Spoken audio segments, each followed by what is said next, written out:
जय श्री राम। स्वागत है आपका हमारे चैनल में, जहां हम वैदिक ज्योतिष के रहस्यों को सरल भाषा में उजागर करते हैं। आज हम बात करेंगे कुछ उन अशुभ योगों की जिनका प्रभाव किसी जातक के जीवन पर गंभीर रूप से पड़ सकता है। क्या आपने कभी सुना है ग्रहण योग, चंडाल योग, षड्यंत्र योग, भावनाश योग, अल्पायु योग या कुंज योग और इसी प्रकार के कुछ अन्य अशुभ योगों के बारे में? यह योग जीवन में बहुत सारी बाधाएं लाते हैं। क्या इनका कोई उपाय संभव है? इस वीडियो में हम एक एक करके इन विशेष अशुभ योगों की गहराई में जाएंगे। उनका निर्माण कैसे होता है, जीवन पर क्या प्रभाव पड़ता है और किन उपायों से इन प्रभावों को कम किया जा सकता है, ये सब बताने का प्रयास करेंगे। तो जुड़े रहिए हमारे साथ और जानिए कि कहीं आपकी कुंडली में तो नहीं है ये विशेष योग। वीडियो को अंत तक देखिए, क्योंकि वीडियो के अंत में हम एक विशेष जाप के बारे में बताएंगे जिससे सभी प्रकार के खराब योग नष्ट हो सकते हैं। विशेष बात यह है कि यह जाप आप स्वयं भी कर सकते हैं।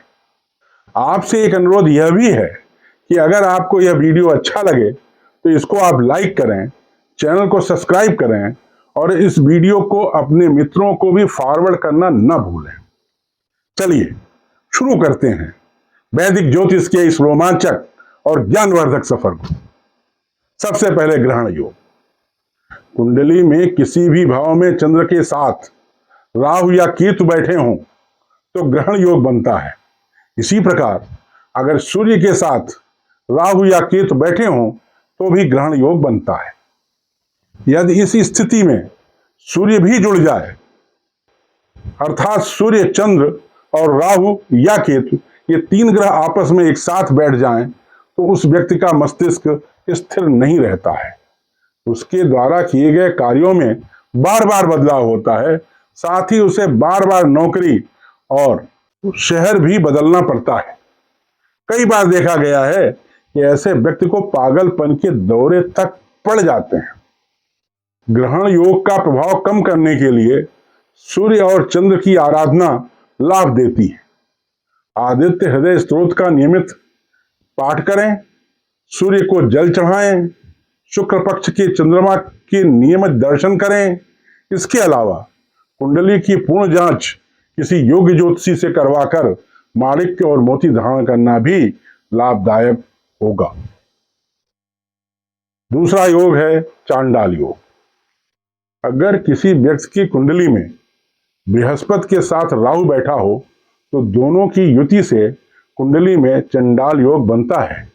इसे गुरु चांडाल योग भी कहते हैं। चंडाल योग से व्यक्ति को आर्थिक परेशानियों का सामना करना पड़ता है। इस योग का सर्वाधिक प्रभाव शिक्षा और धन पर होता है। जिस व्यक्ति की कुंडली में चंडाल योग होता है वह शिक्षा के क्षेत्र में असफल होता है और कर्ज में डूबा रहता है। चंडाल योग का प्रभाव प्रकृति और पर्यावरण पर भी पड़ता है।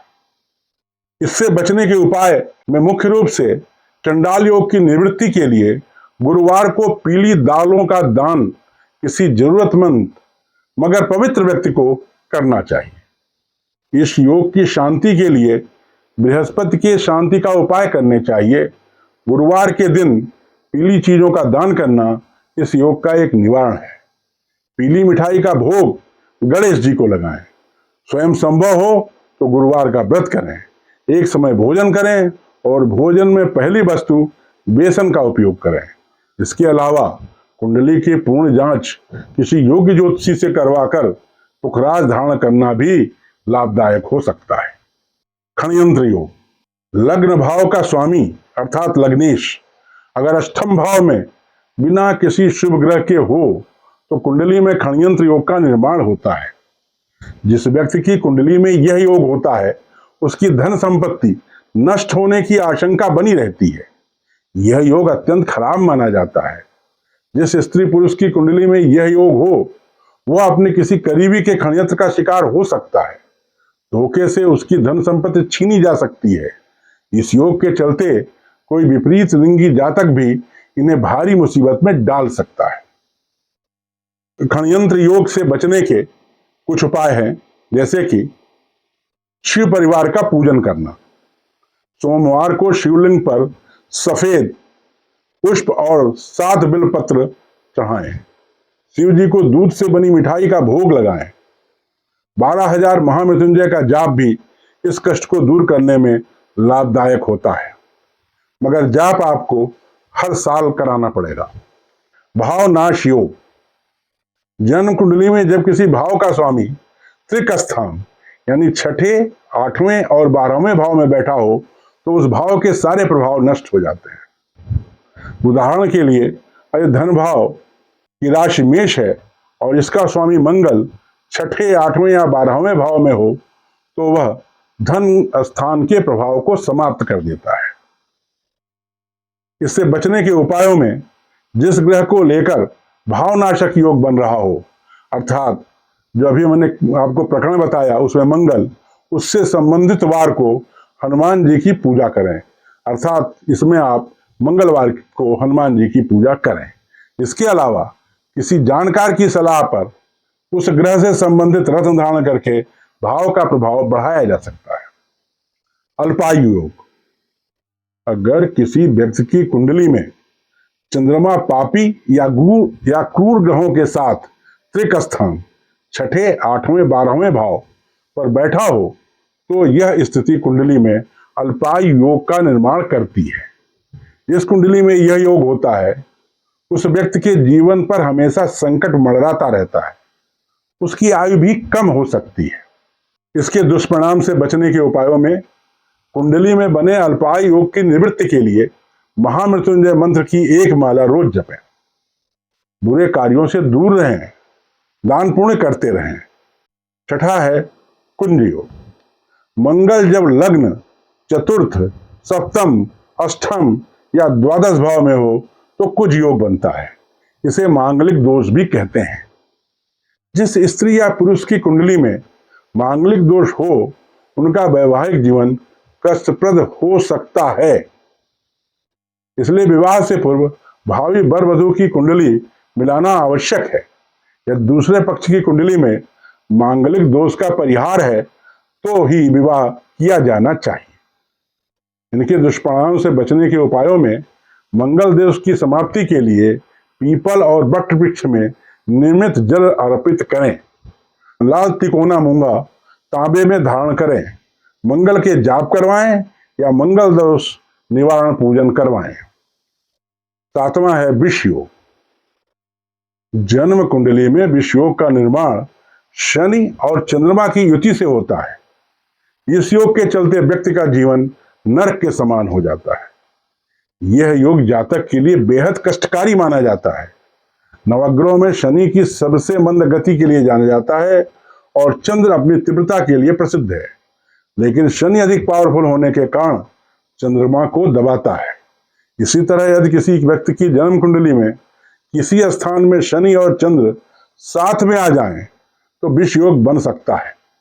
इसका दुष्प्रभाव तब अधिक होता है जब आपस में इन ग्रहों की दशा अंतर्दशा चल रही हो। विष योग के प्रभाव से व्यक्ति जीवन भर अशक्तता में रहता है। मानसिक रोगों, भ्रम, भय, अनेक प्रकार के रोगों और दुखी दाम्पत्य जीवन से जूझता रहता है। यह योग कुंडली के जिस भाव में होता है उसके अनुसार अशुभ फल जातक को मिलते हैं। इसके दुष्परिणाम से बचने के उपायों में है, जिस जातक की कुंडली में या राशि में विष योग बना हो वे शनिवार के दिन पीपल के पेड़ के नीचे नारियल फोड़ें। हनुमान जी की आराधना से विष योग में बचाव होता है। इसके अलावा 12,000 महामृत्युंजय मंत्र के जाप से भी करीब 1 वर्ष के लिए विष योग का परिहार हो जाता है। तो साथियों, आपने जाना कि भारतीय वैदिक ज्योतिष में कुछ विशेष योग जैसे ग्रहण योग, चांडाल योग, षड्यंत्र योग, भावनाश योग, अल्पायु योग, कुंज योग और विष योग व्यक्ति के जीवन पर कैसे नकारात्मक प्रभाव डाल सकते हैं। लेकिन साथ ही यह भी सच है कि हर समस्या का समाधान ज्योतिष में निहित है। उपयुक्त उपाय, साधना, दान, मंत्र और कर्म शुद्धि से इन योगों के दुष्प्रभाव को काफी हद तक नियंत्रित किया जा सकता है। याद रखें, कुंडली दिशा दिखाती है, परंतु हमारे कर्म हमारा रास्ता बदल सकते हैं। अगर आपको यह वीडियो जानकारीपूर्ण लगा हो तो कृपया लाइक करें, शेयर करें और हमारे चैनल को सब्सक्राइब करना न भूलें। और हाँ, कमेंट करके बताइए कि आप अगला वीडियो किस योग या ज्योतिष विषय पर देखना चाहेंगे। ध्यान दें कि यह एक सामान्य भविष्यवाणी है। अगर आप व्यक्तिगत और सटीक भविष्यवाणी जानना चाहते हैं तो आपको मुझसे दूरभाष पर या व्यक्तिगत रूप से संपर्क कर अपनी कुंडली का विश्लेषण करवाना चाहिए।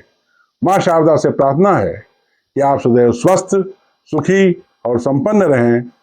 जय मां शारदा।